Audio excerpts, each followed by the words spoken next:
ജിഹാദ് എന്നുള്ള ഒരു വാക്ക് നമ്മളിന്ന് ലോകമെമ്പാടും പലരും പല സന്ദർഭങ്ങളിലും ഉപയോഗിച്ച് കേൾക്കാറുണ്ട്. ഈ വാക്കിൻ്റെ യഥാർത്ഥ അർത്ഥം എന്താണ്? അറബിക് ഭാഷയിലെ അർത്ഥം എന്താണ്? ഖുറാനിൽ ജിഹാദ് എന്നുള്ള വാക്ക് എൻ്റെ അറിവ് ശരിയാണെങ്കിൽ 41 ഇടങ്ങളിൽ അത് ഉപയോഗിച്ചിട്ടുണ്ടെന്ന് തോന്നുന്നു. അപ്പോൾ ഖുറാനിൽ ഉപയോഗിച്ചിട്ടുള്ള ജിഹാദ് എന്നുള്ള വാക്കിൻ്റെയും അതിൻ്റെ പല സന്ദർഭങ്ങളും എന്താണ് എന്നൊക്കെയുള്ളത് ഈ ഒരു പുസ്തകം വായിച്ചതിന് ശേഷം അതിലേക്കൊന്ന് കടക്കാനായിട്ടുള്ള ഒരാഗ്രഹം എനിക്കുണ്ടായി. ജിഹാദ് എന്നുള്ള വാക്കിൻ്റെ അർത്ഥം സമരനിരതമായിട്ടുള്ള ഒരു ജീവിതം എന്നുള്ളതാണ്. നിരന്തരമായിട്ടുള്ള പരിശ്രമം എന്നുള്ളതാണ്. ഒരുപക്ഷെ യാതന എന്നുള്ളതാണ്. അന്യനെ നശിപ്പിക്കുക എന്നുള്ളതല്ല ജിഹാദ് എന്ന വാക്കിൻ്റെ അർത്ഥം. തീവ്രപക്ഷത്തേക്ക് ചേരുക, അണിനിരക്കുക എന്നുള്ളതല്ല ജിഹാദ് എന്ന വാക്കിൻ്റെ അർത്ഥം. ഖുറാനിൽ ആ പദം ഉപയോഗിക്കുന്ന സന്ദർഭം എന്നുള്ളത് ബദർ യുദ്ധം കഴിഞ്ഞ് തിരിച്ചു വരുമ്പോൾ പ്രവാചകൻ തൻ്റെ അനുയായികളോട് പറയുകയാണ്, നാം ഇനി ഇതിലും വലിയൊരു സമരത്തിനാണ് പോകുന്നത് എന്ന്.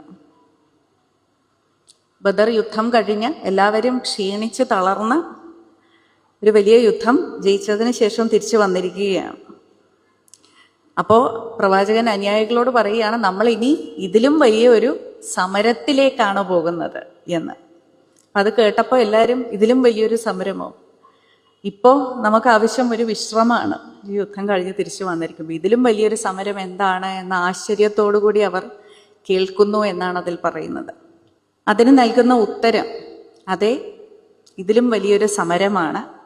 ആ സമരം നമ്മുടെ മനസ്സുകളോടാണ്, സ്വന്തം ദേഹ ഇച്ഛകളോടാണ് എന്നാണ് പറയുന്നത്. നമ്മുടെ മനസ്സുകളോടാണ്, സ്വന്തം ദേഹ ഇച്ഛകളോടാണ്, നന്മയിൽ നിന്നും നമ്മെ തടയുന്ന ദുരാഗ്രഹങ്ങളോടാണ് ആ സമരം നമ്മൾ ചെയ്യേണ്ടത് എന്നുള്ളതാണ്. നിരന്തരം അനുദിനം നാം നമ്മോട് തന്നെ പൊരുതുന്ന ആ പോരാട്ടത്തിൻ്റെ പേരാണ് ജിഹാദ് എന്നുള്ളത്. ഓരോ മനുഷ്യനും തൻ്റെ ജീവിതത്തിൽ ബാഹ്യമായിട്ടുള്ള പല ശക്തികൾക്കും നമ്മൾ ഒരുപക്ഷെ പോരാടുകയും അടങ്ങുകയും ഒക്കെ ചെയ്യുന്ന സന്ദർഭങ്ങൾ ഉണ്ടാവാറുണ്ട്. എന്നാൽ ബാഹ്യമായിട്ടുള്ള ഏതൊരു തിന്മയെയും നമ്മൾ അതിജീവിക്കണം എന്നുണ്ടെങ്കിൽ ആന്തരികമായിട്ടുള്ള നമ്മുടെ ഈ പോരാട്ടം അത്രമാത്രം സുശക്തമായിരിക്കണം എന്നുള്ളതാണ് ആ വലിയ പോരാട്ടം അല്ലെങ്കിൽ ആ വലിയ സമരം എന്നുള്ളത് കൊണ്ട് ഖുറാനിൽ പറയുന്നത്.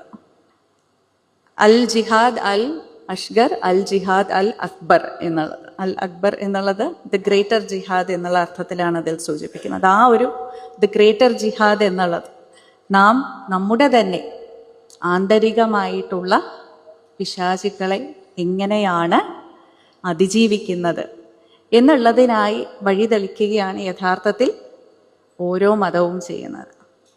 എല്ലാ മതങ്ങളും നമ്മൾ അടിസ്ഥാനപരമായി നോക്കിയാൽ എല്ലാ മതങ്ങളും നമുക്ക് പറഞ്ഞു തരുന്നത് 2 കാര്യങ്ങളാണ്. എങ്ങനെയാണ് മനുഷ്യൻ തിന്മയെ അതിജീവിക്കേണ്ടത് എന്നുള്ളത്. മഹാഭാരതം എടുത്താലും രാമായണം എടുത്താലും ബുദ്ധമതം എടുത്താലും ജൈനമതം എടുത്താലും ക്രിസ്ത്യാനം എടുത്താലും ഇസ്ലാം മതം എടുത്താലും എല്ലാം ഒന്ന്, തിന്മയെ എങ്ങനെയാണ് അതിജീവിക്കേണ്ടത് എന്നുള്ളത്. 2, യാതനകളെ എങ്ങനെയാണ് നേരിടേണ്ടത് എന്നുള്ളത്. എല്ലാ മതങ്ങളും പല ഭാഷയിലും പല വേഷങ്ങളിലും പല കഥകളിലും പല നിയമങ്ങളിലും പല ഗാനങ്ങളിലുമൊക്കെ നമുക്ക് പകർന്നു നൽകുന്നത് ഈ 2 കൃത്യങ്ങൾക്കുള്ള പരിജ്ഞാനമാണ്. എങ്ങനെ തിന്മയെ നേരിടണം, എങ്ങനെ നമ്മൾ യാതനകളെ നേരിടണം എന്നുള്ളത്. ഇത് രണ്ടും എങ്ങനെയാണ് ചെയ്യേണ്ടത് എന്നുള്ളതിൻ്റെ പരിജ്ഞാനം പകർന്നു തരിക എന്നുള്ളതാണ് യഥാർത്ഥത്തിൽ ഖുറാനിലും ജിഹാദ് എന്നുള്ള ഒരു പദത്തിലൂടെ അർത്ഥമാക്കുന്നത്.